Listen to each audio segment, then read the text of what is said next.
இந்த சப்ளிமெண்ட்டை யூஸ் பண்ணதுக்கு அப்புறம் 2 வாரத்துல நான் அண்டர்டேக்கர் மாதிரி மாறிட்டேன்.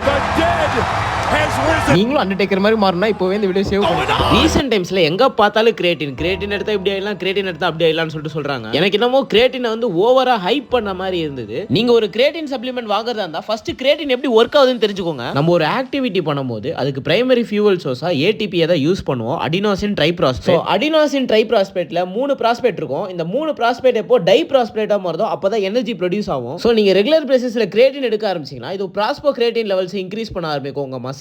ஒரு ஒர்க் அவுட்டோட பீக் பெர்ஃபார்மன்ஸ்ல இருக்கும்போது உங்களுக்கு ATP லெவல் ஃபுல்லாவே டிப்ளீட் ஆயிடும். அந்த டைம்ல தான் பிராஸ்போ கிரேட்டின் வந்து உங்களுக்கு ஒரு பேக்கப் ஃபியூவல் சோர்ஸா இருக்கும். 10 ரெப் போடுறதுக்கு தான் எனர்ஜி இருக்குன்னா பிராஸ்போ கிரேட்டின் லெவல்ஸ் அதிகமா இருந்ததுன்னா நீங்க 11 ரெப் இல்ல 12 ரெப் போடலாம். இந்த பிராஸ்போ கிரேட்டின்றது வாட்டர் பாக்கெட் மாதிரி, இந்த ATPன்றது வாட்டர் பாட்டில் மாதிரி. இப்போ உங்களுக்கு பயங்கரமா தண்ணி தாக எடுக்குது, அந்த டைம்ல நீங்க தண்ணி குடிக்கிறீங்கன்னா 1 லிட்டர் தண்ணி குடிச்சு பத்தலனா நீங்க அடிஷனலா வாட்டர் பாக்கெட்ல இருந்து தண்ணி குடிப்பீங்கல, அதே மாதிரி தான் இந்த பிராஸ்போ கிரேட்டினும். கிரேட்டின்